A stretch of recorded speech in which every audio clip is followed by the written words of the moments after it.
Canarias. Última hora en COPE. Estar informado.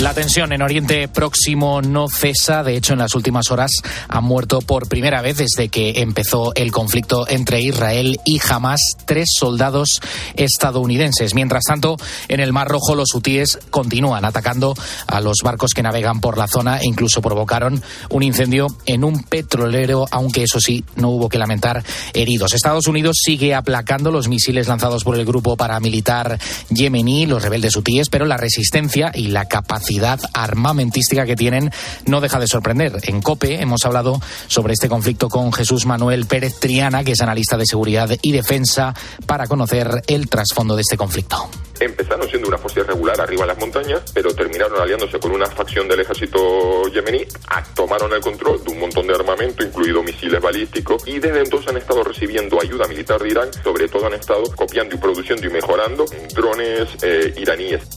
El Papa Francisco ha mostrado su cercanía a los fieles de la parroquia de Estambul, que este fin de semana ha sufrido un ataque terrorista en el que ha habido un muerto. El pontífice espera que allá donde se están desarrollando distintas guerras, especialmente allí en Oriente Próximo, también la guerra en Ucrania, se respete siempre a la población que está cansada de la violencia. Son palabras pronunciadas al finalizar el rezo del tradicional Ángelus en la Plaza de San Pedro del Vaticano los domingos. Corresponsal Eva Fernández. Tras insistir en que con el diablo nunca se negocia y que para liberarnos de sus cadenas debemos invocar más a Jesús, el Papa ha pedido que llegue la reconciliación a Myanmar y ha vuelto a realizar un nuevo llamamiento por la paz. Dove si combate, si rispettino le popolazioni. Que allá donde se combate se respete a la población. Pienso siempre en las víctimas. Que por favor se escuche el grito de la paz de la gente que está cansada de la violencia y quiere que se firme la guerra, que es un desastre para el pueblo y hace fracasar a la humanidad. También ha mostrado su alegría por la liberación de las religiosas secuestradas en Haití y espera que el resto de retenidos sean próximamente puestos a salvo. Con la fuerza de ABC. COPE. Estar informado. En España, un dato llamativo. Viven el doble de niños en centros de acogida que la media mundial. En 2022, cerca de 18.000 menores se encontraban en esta situación, una cifra que creció casi un 12% ese año. Las asociaciones de acogimiento familiar denuncian la falta de visibilidad porque las listas de espera para adoptar están llenas de familias que no saben que existe, de hecho, la posibilidad de acogimiento. Sandra Senjo. María es madre de acogida permanente de 3 niños. Me siento plena con los niños que tengo, con la maternidad que tengo, y es una maternidad no al uso, pero para mí es la manera en la que yo he llegado a ser madre. O sea, yo he sido madre gracias a la acogida. Ahora acompaña a otras familias en su proceso de acogida. Quiero que otras familias no sientan esa desinformación que yo tenía en aquel entonces. A la falta de visibilidad se suma la de las ayudas y que los tiempos de espera, aunque son más cortos que en la adopción, siguen alargándose por las trabas administrativas.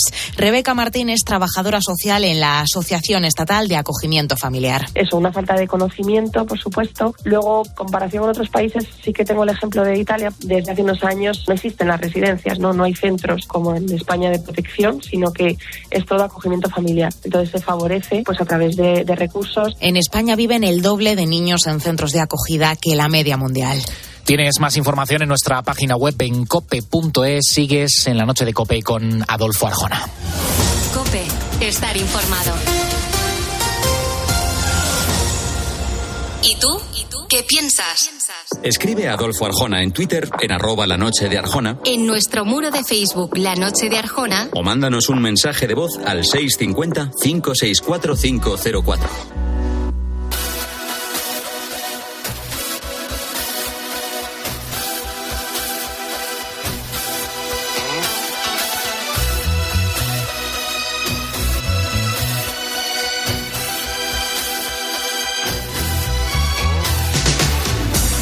Te doy la bienvenida a esta próxima hora de radio, seas de los que nos oyes en directo o de los que nos consumes en formato ultracongelado, en el podcast, a la hora y en el sitio que mejor te venga.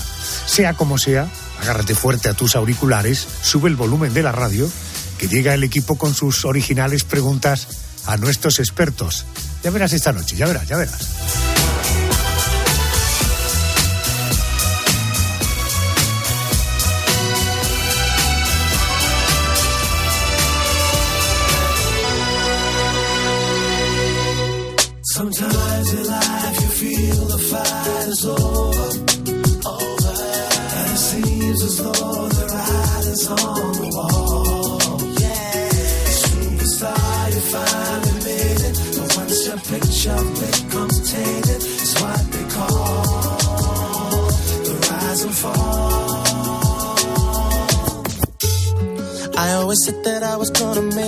Déjame que te voy a hablar de una sensación que todos conocemos. Aunque lo curioso de esta sensación es que a cada uno nos la produce una cosa diferente. Te hablo de lo que conocemos como dentera, esa especie de escalofrío que recorre nuestro cuerpo y nos pone la piel de gallina cuando oímos el chirrido, no sé, de una tiza en una pizarra o del tenedor en un plato, o incluso cuando fregamos los cubiertos.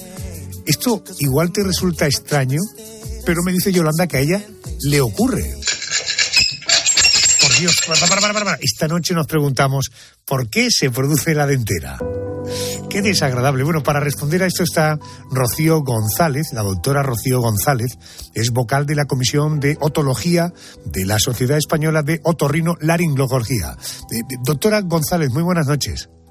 Buenas noches, Adolfo. Buenas noches, Rocío. ¿Por qué nos dan dentera ciertos sonidos? Pues bueno, la dentera se describe como una sensación desagradable que experimentan los dientes, porque la referimos como si fuera en la boca, apretamos los dientes, sobre todo al comer sustancias que son muy agrias, desagradables, o cuando oímos ciertos ruidos, tocar determinadas cosas o cuerpos, o cuando simplemente las recordamos. Al final es una reacción a nivel cerebral muy intensa de rechazo y que activa lo que conocemos como nuestro sistema nervioso autónomo, que nos eriza el vello, nos da taquicardia. Eso es, al fin y al cabo, la dentera. Uh-huh. Oye, ¿y esta grima la sufre todo el mundo con un sonido o hay quienes se libran de esto? Pues bueno, siempre existe lo que llamamos la susceptibilidad interindividual, es decir, a unas personas le molestan unas cosas y a otras, pero es cierto que hay muchísimos estudios en los que se ha analizado los sonidos que producen dentera. Hasta se les hacía a los pacientes, mientras le estaban haciendo una resonancia, les ponían sonidos que podían dar dentera.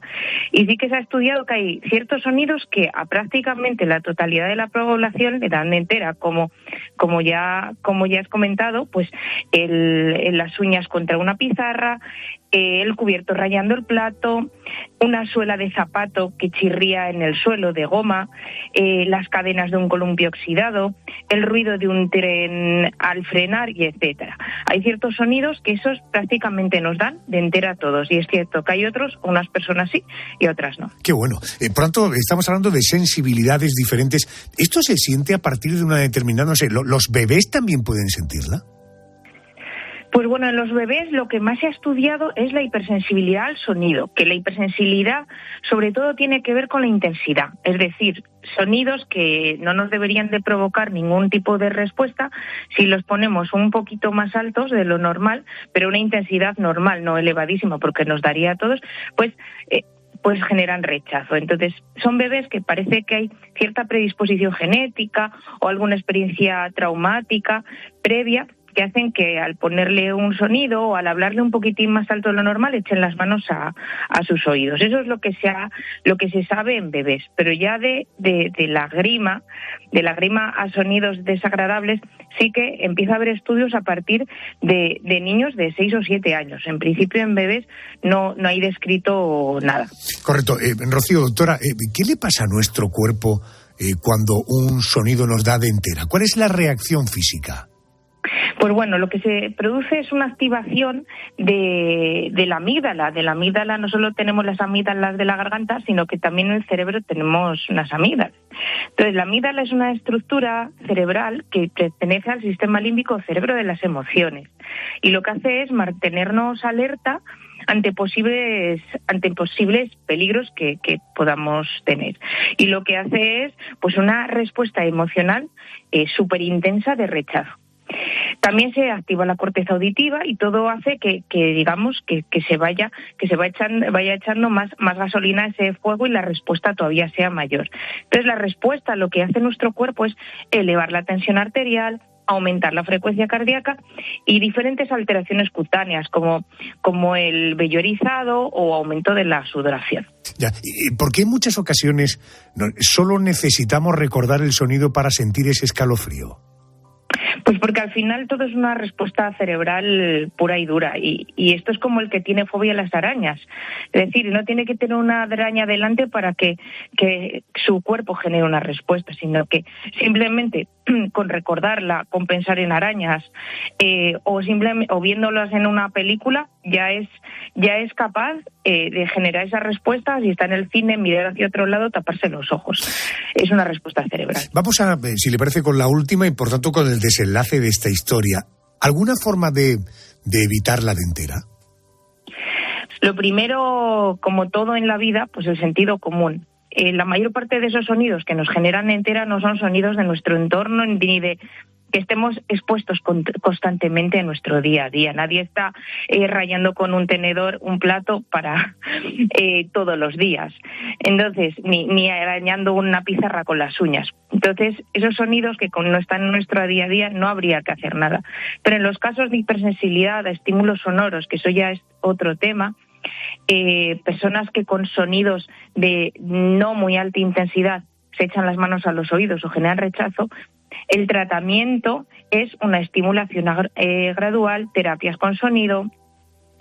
En lugares con mucho ruido, utilizar al principio atenuadores para oírlos un poquito más bajos y después irse exponiendo, como digo, gradualmente. Y lo que nunca se debería de hacer es dejar de exponerse a esos sonidos, en el caso de hipersensibilidad. Pero en el caso de los sonidos que nos dan dentera, que nos dan grima, como son sonidos que no están en nuestro día a día, pues no habría que hacer nada. Perfecto. Rocío González, doctora, gracias por atenderme y poner un poquito de luz en este asunto de la dentera, que ya hemos visto que tiene mucho que ver con sensibilidades individuales y que es una respuesta cerebral y en este caso individual de cada uno. Doctora, gracias y buenas noches. Buenas noches, Adolfo. La lluvia con el naranjo, la niebla con el cristal, la albahaca tiene un tomillo que la espera en el rosal. Yo he visto un cielo estrellado bailando sobre la mar. Si tú no bailas conmigo, la noche se queda en vilo. Y si tú no bailas conmigo, yo prefiero no bailar. Bueno, supongo que más de una vez te habrás preguntado por qué se oxida la fruta. ¿Por qué cuando cortamos una manzana, al ratito, pero al ratito de verdad, se pone como de color marrón, ¿verdad? Bueno, este proceso se desencadena también con otras frutas, como ocurre con el plátano, con la pera o con el aguacate. A ver, Mónica, tú has leído sobre este asunto, ¿verdad? Sí, la verdad es que me interesa bastante. Esto se llama, Adolfo, pardeamiento enzimático y sucede cuando la fruta o la verdura entra en contacto con el oxígeno. Pero claro, ¿esto por qué se oxida solo la fruta? ¿Por qué no en todas las piezas de fruta? Es decir, esto ocurre con el plátano, con la pera, con el aguacate, pero con más fruta. ¿Por qué no ocurre a lo mejor con el pescado o con la carne? Ojo, o sí ocurre, pero no lo vemos porque la carne no se vuelve de color marrón. Como ves, Adolfo, hay muchas cuestiones que hay que resolver aquí, en la noche de Arjona. Pues venga, vamos a ver si lo soluciona una experta. Ella es Beatriz Robles, es licenciada en Ciencia y Tecnología de los Alimentos, es graduada en Nutrición Humana y Dietética. Además, imparte clases en la Universidad Isabel I, por tanto, alguien perfectamente preparada para contestar a nuestras preguntas. Querida Beatriz, muy buenas noches y bienvenida a COPE. Muy buenas noches. ¿Qué tal, Adolfo, Mónica? Buenas noches. A ver, vamos al dato. ¿Por qué se oxida la fruta y la verdura? Es decir, al menos algunas son muy evidentes. Decíamos la manzana, la pera, el plátano, el aguacate también tiene una oxidación muy rápida. ¿Esto por qué ocurre? Esta oxidación, lo que llamamos habitualmente oxidación, es una reacción que se denomina pardeamiento enzimático y consiste en que al romper la estructura, las paredes de la fruta, por ejemplo, cuando la cortamos con un cuchillo y la exponemos al oxígeno, esa parte de la pulpa, lo que estamos haciendo es facilitar que se pongan en contacto unas enzimas que se llaman polifenoloxidasas con compuestos fenólicos típicos enzimáticos de la fruta. En esta reacción lo que aparecen son una serie de pigmentos que dan ese tono marrón, esos tonos oscuros. Es perfectamente normal y es cierto que es mucho más evidente en unas frutas que en otras. Entonces, quería preguntar, ¿la oxidación afecta solo al color o esas frutas también pierden propiedades? Bueno, hay una modificación también del sabor, pero en definitiva, una vez que han entrado en el proceso de oxidación, ¿qué es lo que pierde esa fruta? Bueno, puede haber cierta pérdida de vitamina C, pueden perderse también esos compuestos fenólicos que se van a transformar y a partir de los cuales aparecen los pigmentos, pero en general no podemos hablar de una pérdida nutricional significativa ni muchísimo menos, porque además es un proceso que se produce solo en las zonas donde aparece el corte. Es cierto que también puede haber un poco algún cambio, alguna modificación en el sabor, pero nada significativo y desde luego siguen siendo completamente seguras. Entiendo. ¿Y hay frutas que son más sensibles que otras, incluso frutas que no vayan a tener este proceso de oxidación? Sí, efectivamente, hay frutas en las que las paredes celulares se rompen con más facilidad. Por ejemplo, esto nos pasa con los plátanos cuando los metemos en el frigorífico, que como es una fruta tropical, sufren daños por el frío, no soportan bien el frío y vemos que se ponen negros muy rápido cuando los metemos en el frigorífico. Sin embargo, hay otras frutas, como las frutas ácidas, las naranjas, los limones, en los que no vemos este proceso. Y esto ocurre porque precisamente ese ácido de la fruta reduce la actividad de las enzimas y con esto pues se paraliza el pardeamiento enzimático. Entiendo. Mónica, te escucha Beatriz Robles. Sí, Beatriz, te quería preguntar, ¿esto le ocurre lo mismo al pescado y a la carne, aunque se oxidan pero no se ponen de color marrón, o directamente es que esa oxidación es exclusiva de las frutas? Pues es que esta oxidación es exclusiva de las frutas, pero también frutas, verduras, pero también aparece en los mariscos. Seguro que alguna vez hemos visto esos langostinos a los que la cabeza se les pone negra. Ajá. Es el mismo proceso, exactamente el mismo proceso. El animal muere, se degradan sus paredes celulares y se ponen en contacto las enzimas, las polifenoloxidasas, con los compuestos fenólicos, dando de nuevo esos pigmentos oscuros. Es exclusivo de frutas, verduras y en este caso de mariscos. No lo veríamos en la carne ni en los pescados. Correcto. Contabas antes a una de las preguntas que no había riesgo para la salud si ingerimos fruta oxidada. Si le pegamos un chupetón a una cabeza de una gamba que ya está negra porque se ha oxidado, ¿ahí sí que podemos tener algún problema?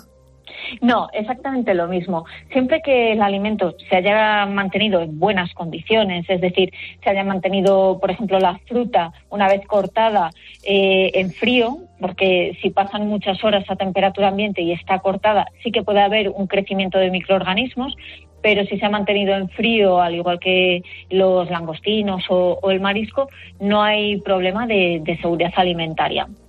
Beatriz, imagina que nos preparamos, que esto lo hará muchísima gente, que se prepara por la mañana antes de salir de casa una buena ensalada y le pone aguacate y manzana para comer al mediodía. ¿Qué podemos hacer para evitar que se oxide tanto la manzana como el aguacate, que no tenga esa pinta así tan desagradable? ¿Hay algún truquito para evitar o por lo menos para retrasar la oxidación? Bueno, lo primero que tendríamos que hacer es mantener la ensalada siempre en frío, porque ya no por un problema de la oxidación, sino por un tema de seguridad alimentaria. Si tenemos la ensalada a temperatura ambiente hasta la hora de comer, es posible que crezcan microorganismos. Pero es que además ese frío también va a ralentizar esa reacción de pardeamiento enzimático, con lo cual nos va a venir bien para las dos cosas. Además es importante, o podría ayudarnos, echar en esas frutas unas gotitas de zumo de limón, porque de nuevo ese ácido va a retrasar el pardeamiento. No tenemos muchas más opciones, porque otra opción sería evitar el contacto con el oxígeno, de manera que si envolvemos la ensalada, si la tenemos en un tupper bien cerrado o la envolvemos en un papel film, el contacto con oxígeno va a ser menor, pero inevitablemente sí que va a haber oxígeno, porque no podemos hacer pegar el film directamente en el aguacate o en la manzana, puesto que ya lo tenemos mezclado con el resto de ingredientes. Así que hay poquitas cosas que se puedan hacer, más allá de mantener en frío, echar unas gotitas de zumo de limón y saber que en caso de que aparezcan esas manchas no tienen mayor importancia. Bueno, envasar la ensalada al vacío ya sería, en fin, lo que nos faltaba. Beatriz, ¿las industrias alimentarias cómo lo hacen para evitar o para combatir que se oxiden los alimentos, en este caso frutas y verduras? En la industria tienen muchos recursos para poder hacerlo, primero porque los alimentos que se venden envasados, ahí ya podemos envasar, por ejemplo, en atmósfera modificada, es decir, como el oxígeno es uno de los factores necesarios para que se produzca la reacción, pues si cambiamos la concentración de oxígeno y la reducimos, vamos a conseguir retrasar estas reacciones. Esto es, aunque nos suene como muy tecnológico, la atmósfera modificada se utiliza muchísimo y es como se comercializan, por ejemplo, las bolsas de ensalada listas para consumo, las que están ya lavadas, que simplemente es abrir. Eso es una atmósfera modificada.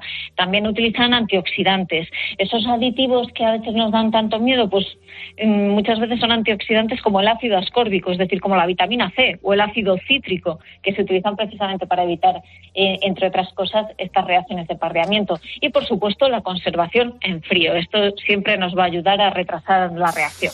Beatriz, déjame que te haga la última, que es un clásico cuando tengo a tiro a un nutricionista, porque no creas que hay como mucha unanimidad, pero en todo caso parece que se impone una respuesta. Quiero saber cuál es la tuya. ¿Las vitaminas de un zumo, de un batido en el que hemos empleado frutas y verduras, se van si no se toma inmediatamente? Bueno, la respuesta rápida sería que no. No se van, no se degradan, no se destruyen si no lo tomamos inmediatamente.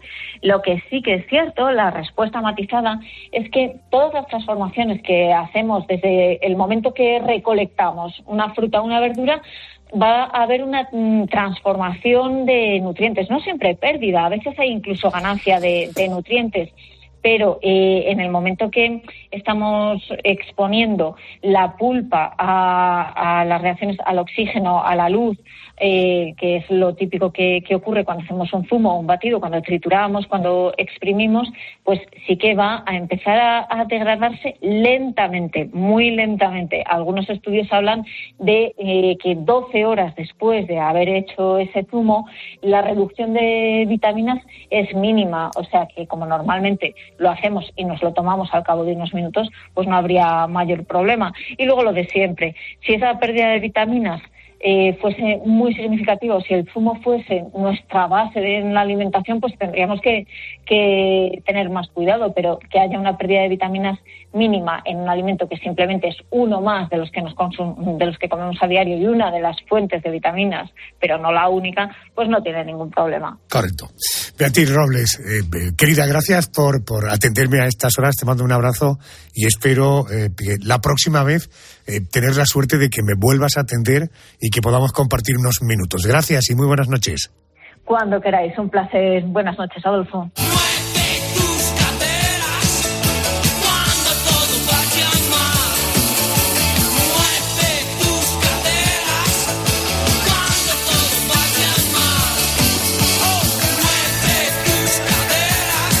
Vamos a situarnos en el año 1971 en la provincia de Toledo, concretamente en Talavera de la Reina. Un chico de 15 años comienza a trabajar en una emisora de radio en la que empieza pinchando discos de rock. Bueno, a principios de los 80, cuando en la capital de España comenzaba la movida, se traslada este mismo chico a Madrid y aunque el pop es lo que impera, se empeña en llevar el rock por bandera. Han pasado más de 50 años. Sigue haciendo radio y con el rock como filosofía. Su historia la cuenta en un libro que acaba de publicar. Él se llama Juan Pablo Ordúñez. Todos le conocemos como el Piri o el Pirata.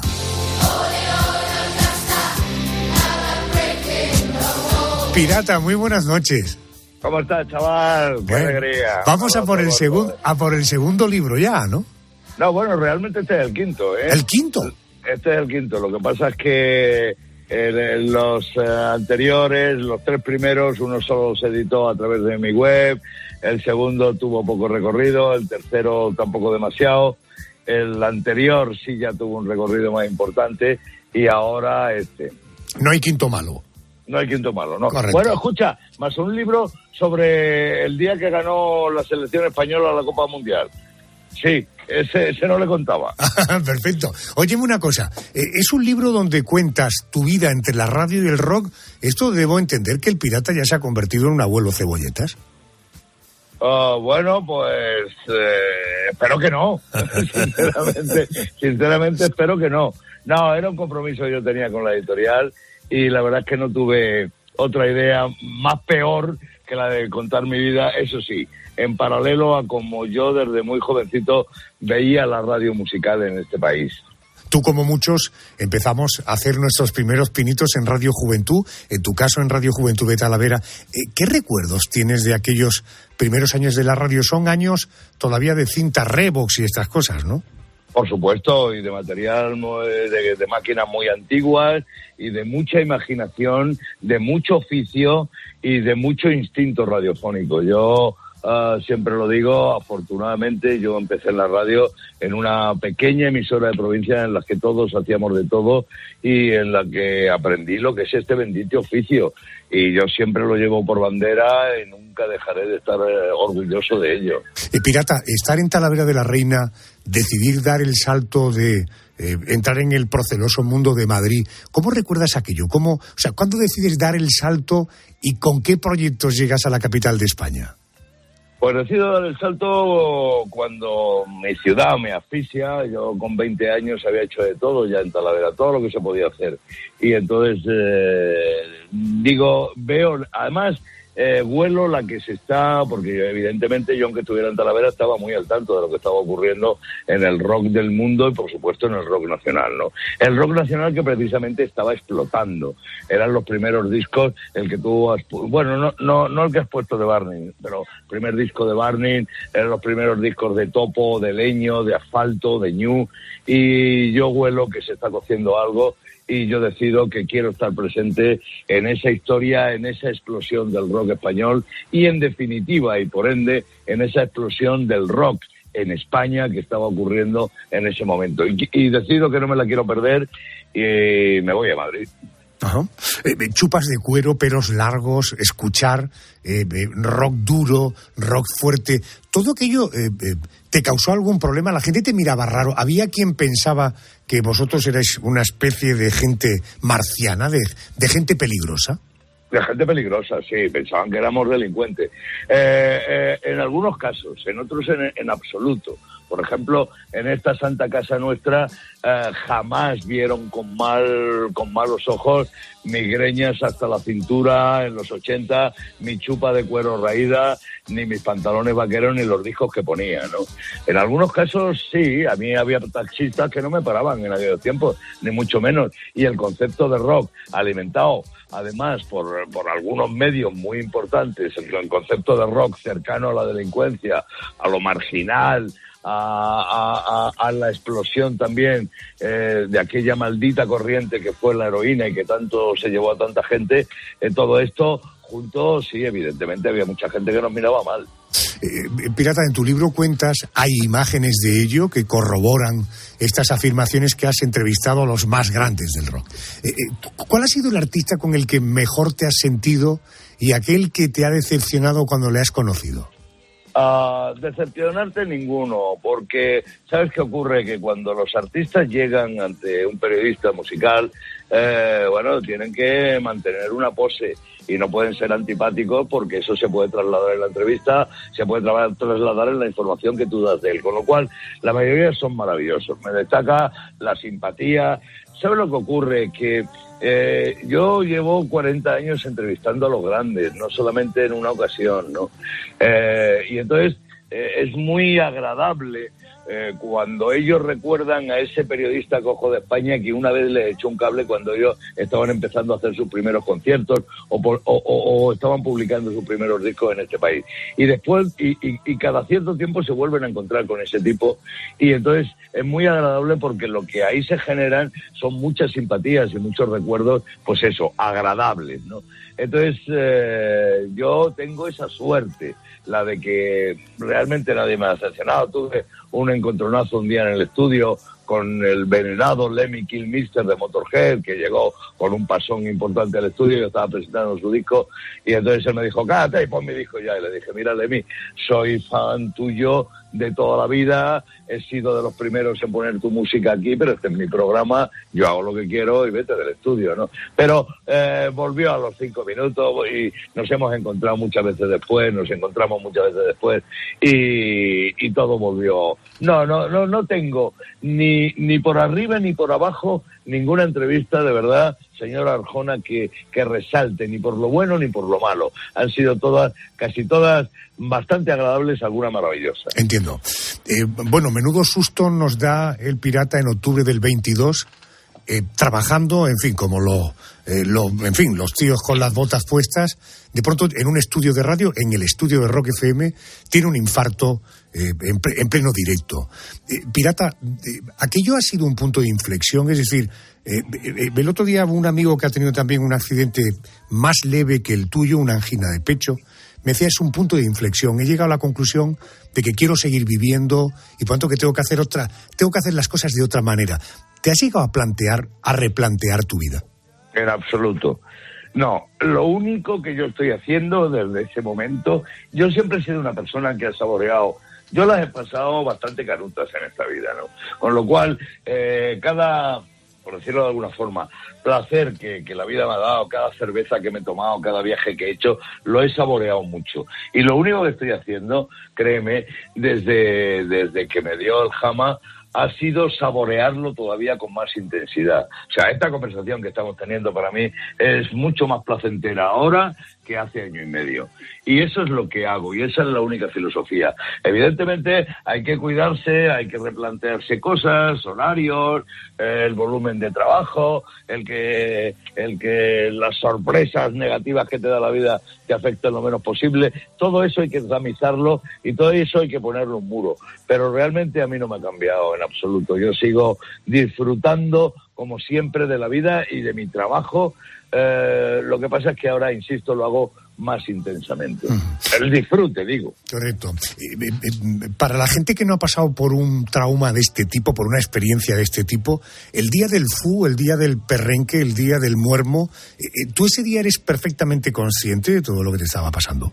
Absolutamente de todo. Yo perdí la conciencia cuando me anestesiaron en un quirófano del Hospital Gregorio Marañón de Madrid para meterme un stent por una vena, ¿no? Y es únicamente cuando ya me sedan, es cuando únicamente pierdo la conciencia. Pero mientras, yo fui plenamente consciente de todo. Y si me permites dar un consejo a través de tu programa, si alguien se ve en una situación como esta o en otra parecida, lo primero que hay que hacer es mantener la calma. Yo tenía una paz interior, créeme, una fuerza que venía de dentro, que me decía, sí, estás en un trance duro y chungo y está pasando algo gordo, pero de estas sales. Y creo, según me dijeron los propios médicos, creo que eso ayudó bastante.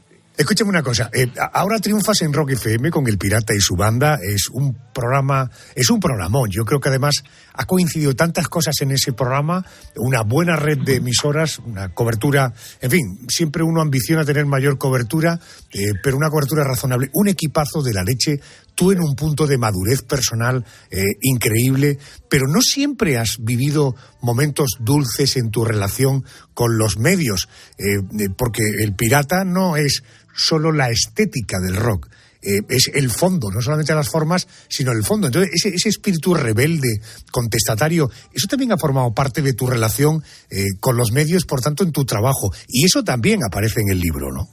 Por supuesto que aparece, es necesario porque forma parte de, como tú dices, de mi relación con los medios donde he trabajado. Pero escucha, ese espíritu se mantiene hoy día, ¿eh? Yo sigo manteniendo broncas diariamente con los jefes y sigo dando puñetazos encima de la mesa. No te digo a diario, pero sí toda la semana. Entonces eso es así. Lo que pasa es que, como tú bien dices, no son momentos tan dulces siempre, no lo han sido, ¿no? Yo como antes te decía, he pasado momentos realmente muy duros profesionalmente, económicamente y de todo tipo. Pero lo que sí que siempre tuve claro es por dónde quería ir, por dónde quería funcionar, qué tipo de trabajo, qué tipo de programas quería hacer. Además, tú lo has vivido conmigo cuando empezó Rock and Roll. Entonces, mantener esa línea, a mí personalmente es lo que yo necesitaba, lo que siempre he puesto en práctica, y además creo, sabes, que por otro lado, esa lucha constante a lo largo de tantos años, ese ser fiel a ti mismo, eso redunda ahora, porque la gente cuando escucha un programa de radio no escucha a un tipo que tira de Wikipedia y cuenta cosas, sabes, que lee en internet. No, lo que oye son las vivencias reales de un tipo que ha estado ahí, en la trinchera, que ha estado en los festivales, que lo ha pasado mejor, que lo ha pasado peor, pero que está contando las cosas con un testimonio directo, no que lo hayamos aprendido en enciclopedias de rock. Y creo que eso se valora mucho por parte de la audiencia.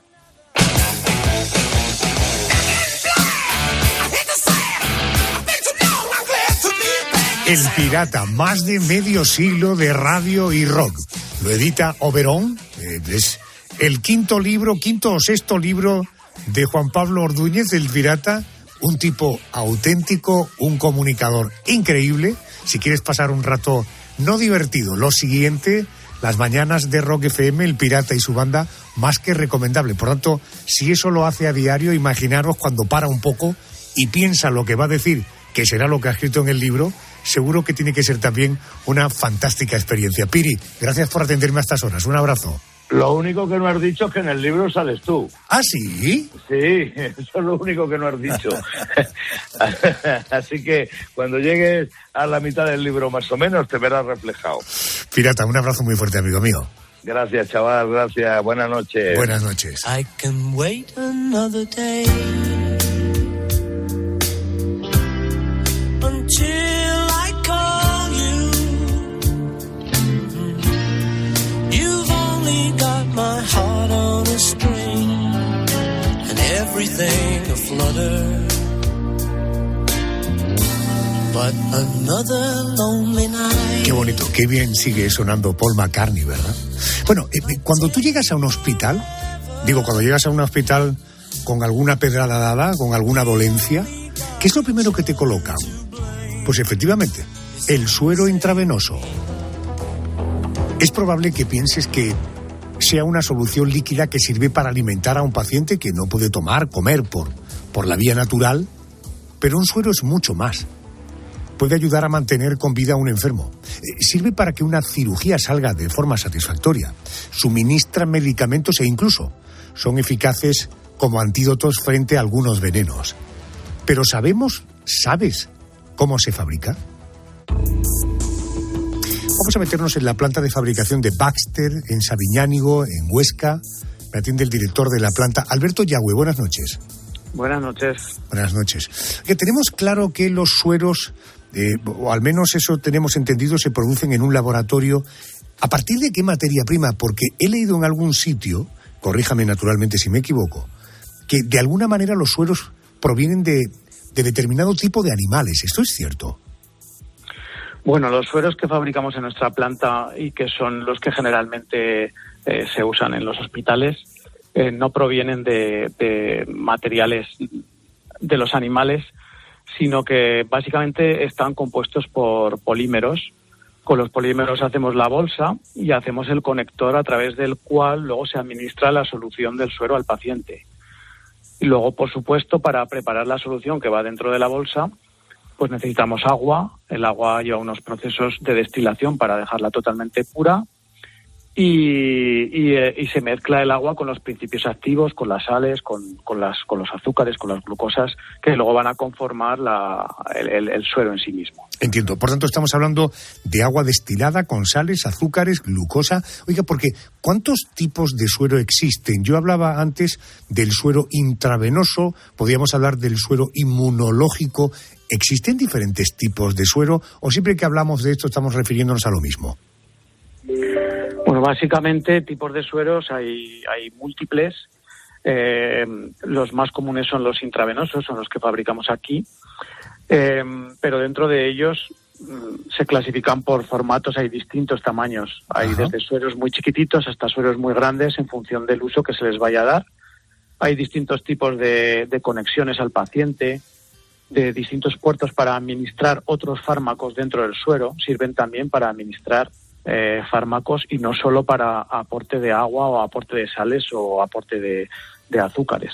Pero entiendo por lo que me dice que la diferencia básicamente está en el tamaño de la bolsa y en la conexión con el paciente y no con las sustancias que se mezclan para elaborar el suero, ¿no?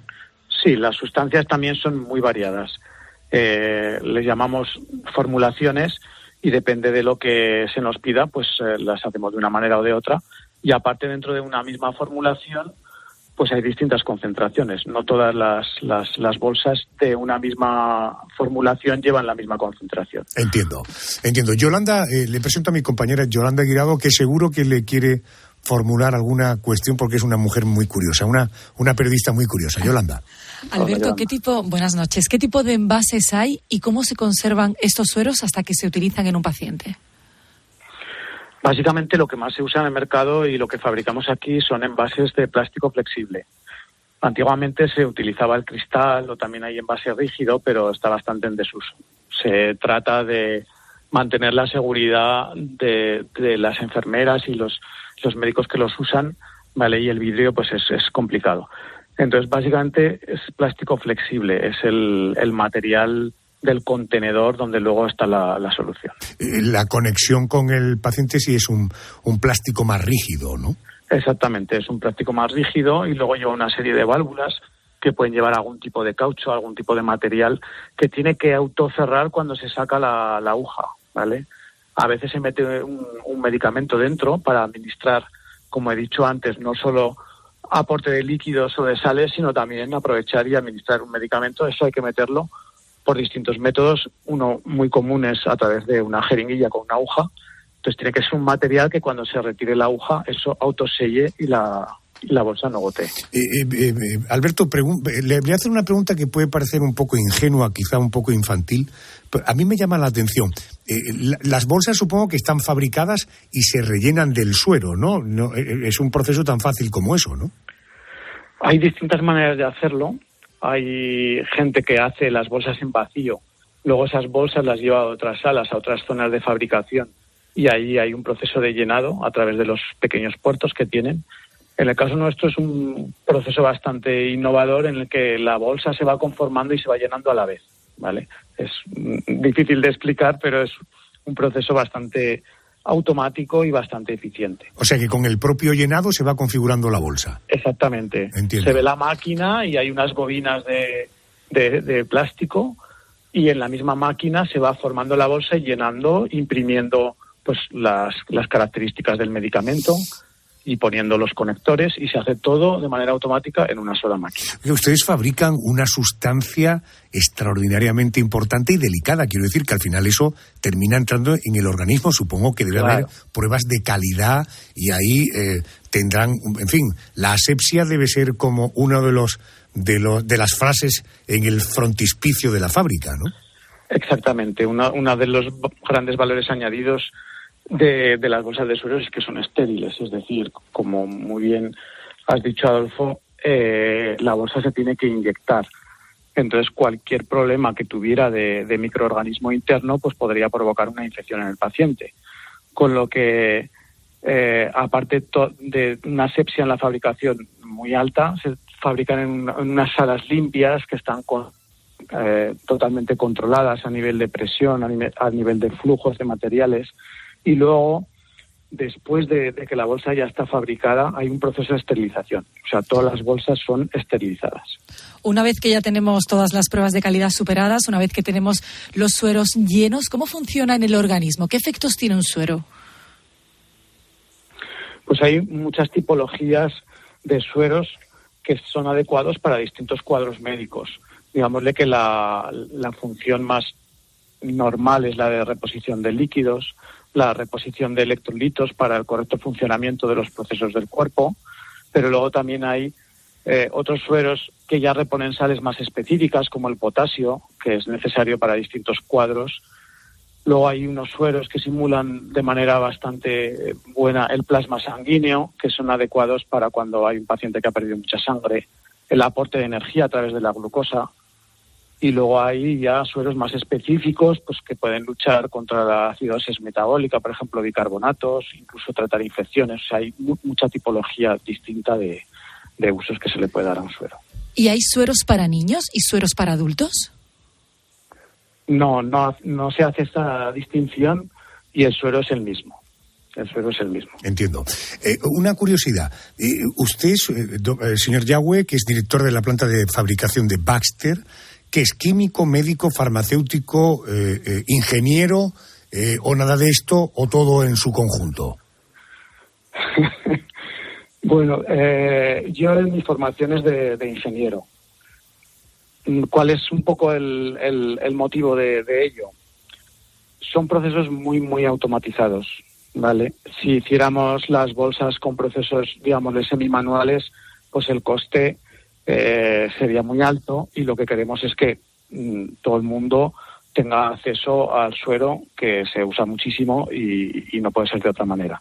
Entonces, el nivel de tecnología que se necesita en una planta de fabricación de sueros para garantizar la seguridad del paciente, la calidad del producto, pues tiene que tener altos niveles de innovación, de ingeniería. Hay muchísimos robots, todo esto es automático, la bolsa no la toca ningún operario, están todos controlando los automatismos, reponiéndolos de las materias primas y haciendo controles de calidad. Qué bueno sería tener una cámara y ver cómo funciona una fábrica de este tipo, que debe dar una imagen como muy futurista, ¿no? Para terminar, Alberto, el suero que hemos dicho es agua destilada, sales, azúcares, glucosa.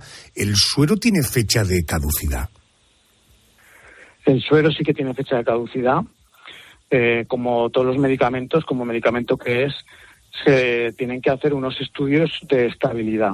¿Esto qué quiere decir?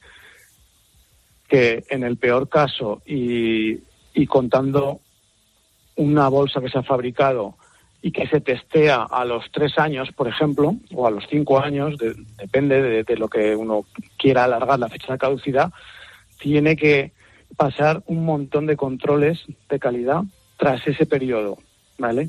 Entonces, eso es lo que se valida, por lo cual no se puede utilizar por encima de esa fecha que está validada. Posiblemente fuera bueno, pero evidentemente no se puede utilizar. Correcto. Se hacen más de 24 controles en los estudios de estabilidad. Estamos muy familiarizados con la estética de estas bolsas de suero, nosotros, familiares, amigos.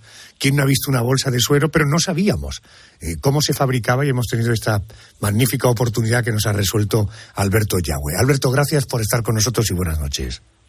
Gracias a vosotros, buenas noches, y estáis invitados a la planta. Gracias. Hoy nos ha visitado el pirata y hemos tenido oportunidad de hablar no solamente de su vida, sino también de rock and roll. Claro, cuando hablas de rock, uno siempre piensa cualquier tipo pasado fue mejor. En todo caso, si la vida no te ha dado ningún gran revolcón, cuando miras atrás, seguro que piensas en aquellos maravillosos años. Hoy hacemos parada en el año 90. Ese año, Nelson Mandela recuperaba la libertad tras más de 2 décadas en prisión por abanderar la lucha contra el apartheid. Yo, Nelson Rolihlahla Mandela, juro fidelidad a la República de Sudáfrica. Pocos años después, Mandela llegó a convertirse en presidente de Sudáfrica, pero eso ya lo contaremos más adelante. Mientras tanto, aquí en España, en 1990, un señor con el que discutía imaginariamente mi abuelo en casa cada vez que salía en la tele, se convertía en presidente de la Xunta de Galicia. Su nombre, Manuel Fraga. Un sistema constitucional y democrático debe haber fuerzas políticas importantes, significativas, claras, que presenten opciones al pueblo español. 1990 fue un año clave para la televisión en España porque comenzaban las peleas con los sintonizadores para poder disfrutar de otros canales más allá de la 1 y de la 2. Iniciaban sus emisiones Antena 3 y Telecinco. Están ustedes ante una criatura que nace. Seremos a partir de hoy los informativos de Telecinco. Llegaron nuevos canales y se estrenaron series como Twin Peaks. Todos nos hacíamos la misma pregunta. ¿Quién mató a Laura Palmer? Está muerta, envuelta en un plástico. Y los más peques de la casa disfrutaban en la tele de 1990 de Bola de Dragón, que cuenta la aventura de Goku. En 1990, Jordi Stadella, en paz descanse, se ponía al frente de No te rías que es peor, un programa que ganaba el concursante que aguantaba la risa, cosa que no era muy difícil. Bueno, era un tío que el personaje se me rebeló contra mí y más o menos, ¿no? Y a Telecinco llegaba Su Media Naranja, un programa lleno de amor presentado por un señor entrañable llamado Jesús Puente. Buenas noches, señoras y señores. Esto es Su Media Naranja, donde se juega a decir la verdad. Si el amor triunfaba en la tele de 1990, en el cine no se quedaba atrás, porque ese año se estrenaron películas como Ghost, que narraba una romántica historia entre un fantasma y su novia, todo en orden. Otra historia de amor que llegó a los cines de ese año fue la protagonizada por Richard Gere y Julia Roberts en la película Pretty Woman. No quiero que te pongas nerviosa, solo es un préstamo. Y en 1990 conocimos las travesuras del pequeño Kevin cuando se quedó solo en casa. Una de las grandes películas estrenadas ese año. ¿Dónde vive? No se lo puedo decir. ¿Por qué no? Porque es una extraña. Y gigantes de Hollywood como Kevin Costner también triunfaron en la gran pantalla. Él lo hizo con la oscarizada Bailando con Lobos. También se estrenaba en 1990. Una vez terminada la peli en el cine, muchos alargaban la noche acudiendo a los locales de moda. Aquel año no podía faltar en la maleta del discjockey Veneno en la piel de Radio Futura. ¿Te crees que eres una bruja consumada? Fue el disco de más éxito en 1990, un año con el verano más lluvioso de la historia. Ojalá que llueva café. Llovió café, mucho café. Y no me extraña, porque Juan Luis Guerra no paraba de pedirlo a todas horas, con la que se convirtió en canción del verano en 1990, un año en el que Madonna visitaba por primera vez nuestro país. 50.000 personas se dieron cita en el Vicente Calderón para ver por primera vez a Madonna en España. Era el 27 de julio de 1990. 2 días después, cantó en el Estadio de Balaídos en Vigo y el 1 de agosto en el Estadio Olímpico de Barcelona.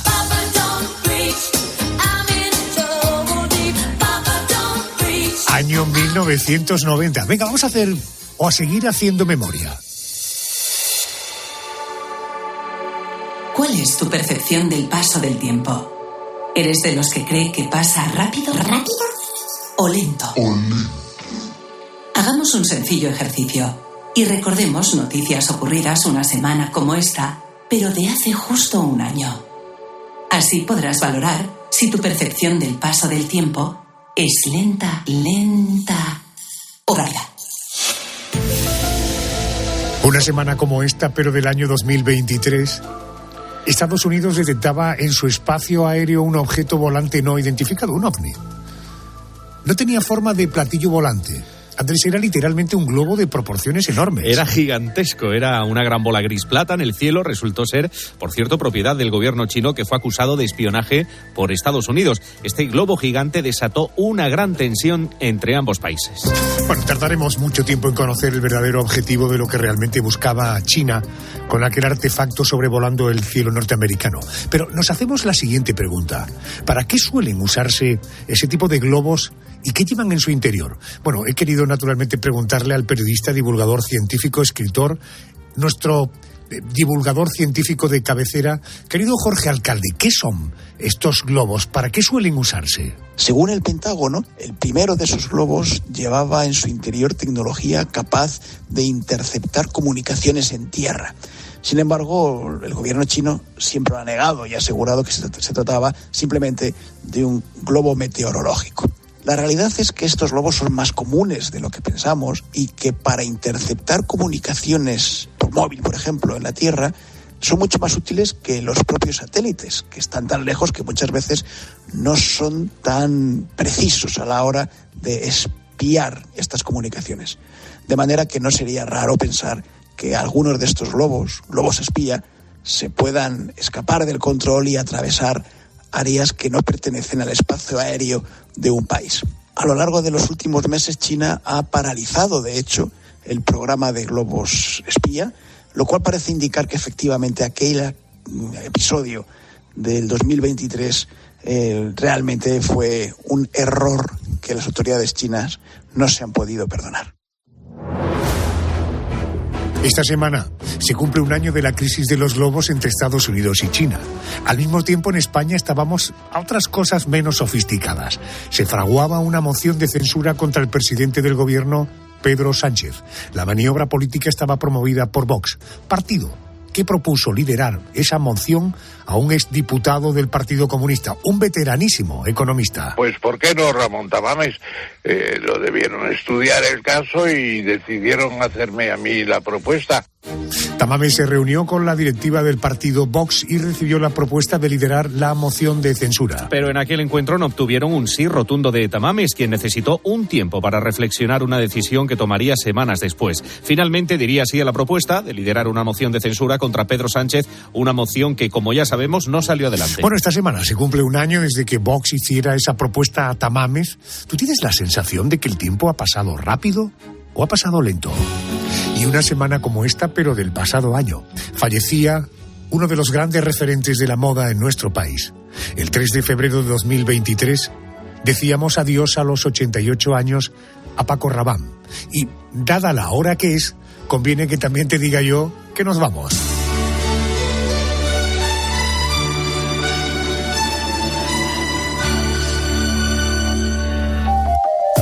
Vamos al boletín de las 4, 3 en Canarias. Recuerda que la radio continúa. El Pulpo poniendo las calles, Herrera Carlos a partir de las 6, 5 en Canarias, y nosotros nos encontramos en la madrugada del próximo domingo al lunes, naturalmente si te apetece, y ya estaremos en otro mes de este año 2024. ¡Feliz semana! Oh, I once had something that was so good, better than the last thing I touched.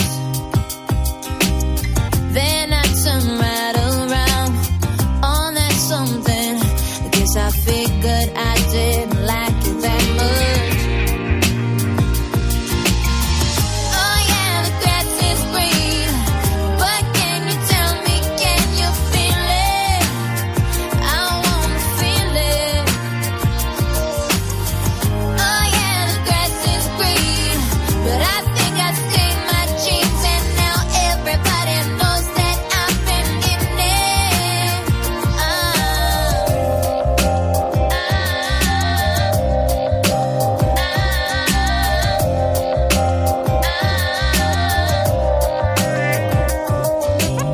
I am a believer, but as I was standing in line, somebody took my place.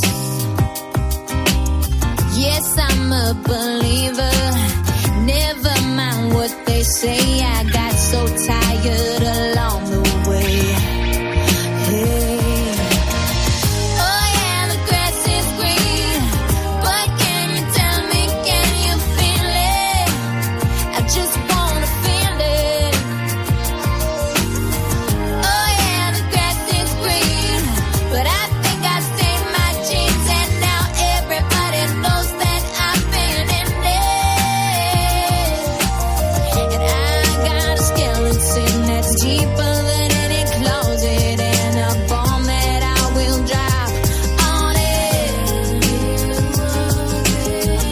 You open up to me till I could only see the beauty in your dishonesty.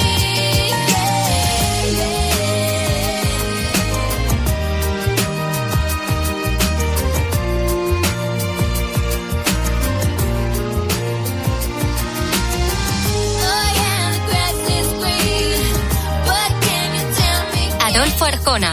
La noche. COPE. Estar informado.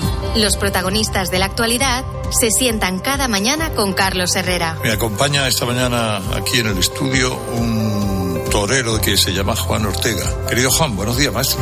Buenos días. Y solo él consigue que le cuenten lo que después es noticia. Tomas la decisión de no dar el paso de casarte. Bueno, pues yo venía arrastrando una serie de dudas y asumo mi equivocación y pido perdón. No por la decisión en sí, sino por el momento en el que la tomé, unas horas antes de la boda, con todo organizado. ¿Tú dirías en tu descargo que es una decisión de la que no te arrepientes, pero sí te arrepientes de haber administrado malos tiempos? Sí. De lunes a viernes, de 6 a 1 del mediodía, las preguntas las hace Carlos Herrera en Herrera in COPE. ¿Sabes qué es el branded content? ¿O cómo será el mundo cookieless? Si tienes preguntas sobre comunicación publicitaria, visita comunicatalks.com, un espacio de la Asociación de Agencias de Medios creado para resolverlas. Porque saber comunicar es una parte muy importante de tu empresa y también de la nuestra. Agencias de Medios, para que la comunicación funcione.